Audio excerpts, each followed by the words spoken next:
사도행전 20장 1절로 16절입니다. 합독하시겠습니다. 소요가 그침에 바울은 제자들을 불러 고난 후에 작별하고 떠나 마게도냐로 가니라.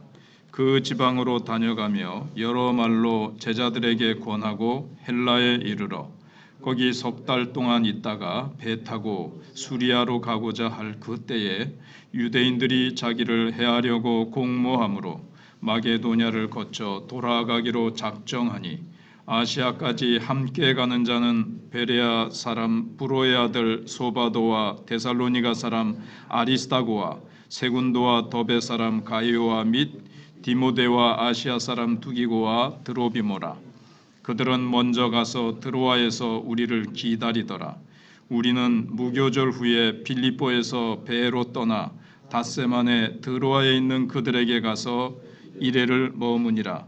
그 주간의 첫날에 우리가 떡을 떼려 하여 모였더니 바울이 이튿날 떠나고자 하여 그들에게 강론할세 말을 밤중까지 계속하매 우리가 모인 윗다락에 등불을 많이 켰는데 유두고라 하는 청년이 창에 걸터 앉아 있다가 깊이 졸더니 바울이 강론하기를 더 오래 하매 졸음을 이기지 못하여 3층에서 떨어지거늘 일으켜 보니 죽었는지라.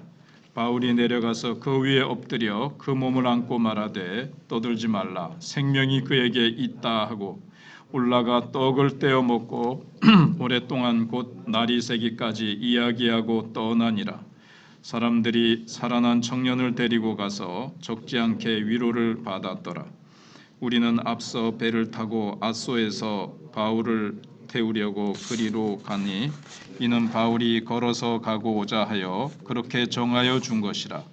바울이 아소에서 우리를 만나니 우리가 배에 태우고 미둘레네로 가서 거기서 떠나 이튿날 기오 앞에 오고 그 이튿날 사모에 들르고 또 그 다음 날 밀레도에 이르니라.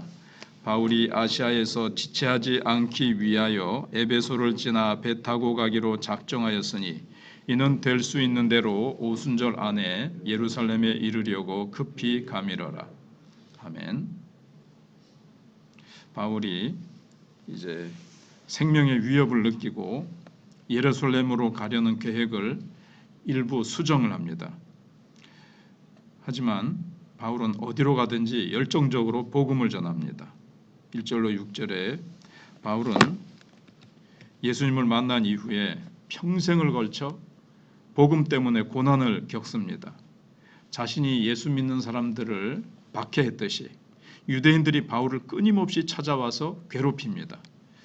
누군가가 끊임없이 자신을 죽이려고 한다는 것을 알 때 참 이것만큼 불안하고 힘든 일도 없을 겁니다. 근데 바울은 복음 때문에 그런 삶을 평생 살았던 겁니다. 그런데 주님을 의지하고 아무리 죽이려고 해도 다윗처럼 또 천만인이 나를 둘러칠지라도 나는 평안히 자기도 하고 깬다 이런 믿음으로 이제 이겨냈겠죠. 그런데도 바울은 복음 전도의 사명을 포기하지 않습니다. 나 이거 힘들어서 못하겠다. 그렇게 하지 아니하고 그의 복음 전도의 열정은 어떠한 유대인들의 끊임없고 집요한 방해에도 결코 멈추지 않았습니다. 오히려 자신을 해하려는 공모가 있다는 걸 알고도 여행 계획을 변경해서라도 기어코 복음 전도의 길, 사명자의 길을 끝까지 완수해냅니다. 우리가 복음 때문에 당하는 작은 고난에도 우리는 힘들어하지 않습니까? 고린도후서 11장 23절로 28절을 읽어보면 바울이 복음 전하면서 거짓 형제의 위험과 배가 여러 번 파손하고 잠을 못 자고 굶주리기도 하고 태장으로 3번 맞기도 하고 돌에 맞기도 하고 이런 것에 대해서 쭉 나열을 하는데 이 바울의 삶을 떠올려 보면 우리의 이 어떤 어려움이나 복음 때문에 당하는 고난은 주님께는 물론 비교할 수 없고 바울과 비교해봐도 바울은 이 사명 때문에 얼마나 고난을 당했는지 그 어려운 고난 가운데서도 끝까지 사명을 다한 바울의 모습을 봅니다. 그 다음에 7절로 12절에서는 바울이 밤늦게 강론하다가 유두고라는 청년이 떨어져 죽었는데 살리는 내용이 나오죠. 복음을 전하는 곳에는 늘 그렇듯이 사람 살리는 이야기로 가득합니다. 여기 드로아에서도 바울은 밤늦게까지 최선을 다해 이제 가면 또 언제 올지 오랜 후에 올 거란 말입니다. 그래서 복음을 가지고 그들을 아주 견고하게 확신 가운데 세우기 위해서 밤늦도록 복음을 전합니다. 그의 말씀을 듣는 성도 중에 청년 유도거라는 사람이 있었습니다. 그날따라 낮에 일을 많이 했는지 밤중까지 강론이 길어지자 졸음을 이기지 못해서 아마 더워서 그랬는지 또 사람이 많고 더워서 그랬는가 창턱에 걸터 앉아서 듣다가 그만 졸음을 이기지 못하고 창에서 떨어져서 목숨을 잃고 맙니다.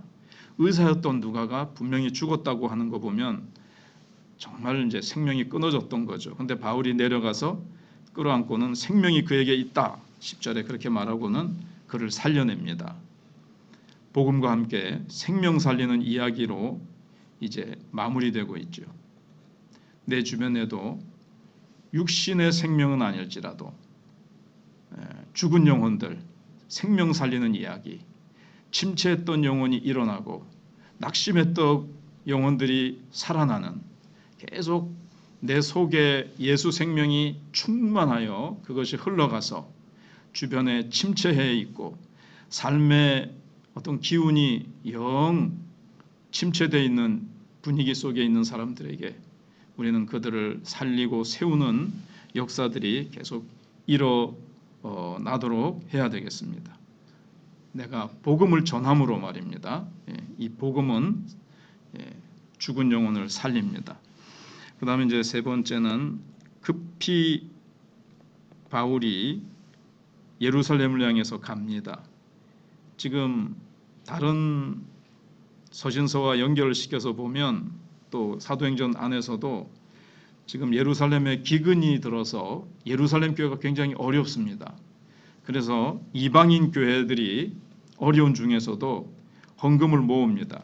그 헌금을 바울이 전달해 주러 가는 거죠. 근데 그쪽이 굉장히 어렵기 때문에 할 수만 있으면 빨리 가야 됩니다. 지금처럼 비행기가 있거나 열차가 있고 뭐 배도 좋고 그러면은 그렇겠는데 가는데 시간이 좀 걸린단 말입니다. 그래서 오늘 보니까 그 오순절 안에 가려고 바울 일행이 급하게 아시아 일정을 정리를 합니다. 그리고 예루살렘으로 가려고 합니다. 그래서 바울은 지금 밀레도에서 자신이 오랫동안 사역했던 에베소에 들르지 않고 일부러 그 교회 장로들을 이제 부릅니다. 내가 있는 곳까지 장로님들 좀 나오세요. 그래서 거기서 이제 말씀 전하고 작별 그 설교를 고별 설교를 하고 끌어안고 울고 이제 그런 내용이 또 그 다음에 나오는데 이유는 최대한 빨리 예루살렘에 가기 위해서 그렇습니다. 큰 기근으로 인해서 지금도 먹을 걸 제대로 먹지 못하고 교회가 엄청나게 어려움에 있을 것을 예상하고 예루살렘 교회 성도들에게 유럽의 성도들이 전해준 구제헌금을 되도록 빨리 전해야 됐기 때문에 그렇습니다. 비록 마음으로는 자신이 개척한 에베소 교회 성도에게 정말 자기가 직접 찾아가서 고별 인사를 하고 싶지만 지금 1초를 다투는 상황이기 때문에 형제들의 어려움을 지금 외면할 수 없었기 때문에 바울은 이렇게라도 에베소 교회 장로들과를 불러내서 고별 설교와 기도를 하고 예루살렘으로 걸음을 재촉합니다. 이게 바울처럼 우리는 우선순위가 분명해야 되겠습니다. 인간적인 정으로 하면 몇 년 동안 에베소에서 있었기 때문에 저쪽에는 조금 늦어도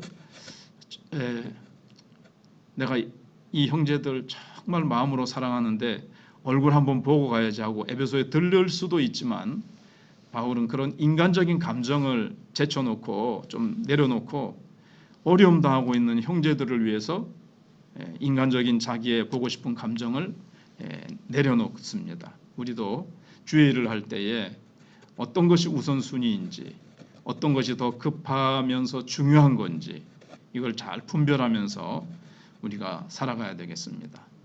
이것이 이제 바뀌게 되면 이제 삶이 좀 혼란스러워질 수도 있고 어떤 형제들이 이제 어려움을 겪을 수 있기 때문에 바울은 지도자로서 잘 우선순위를 분별했던 것처럼 우리도 삶의 우선순위를 잘 분별하는 성도가 되어야 되겠습니다.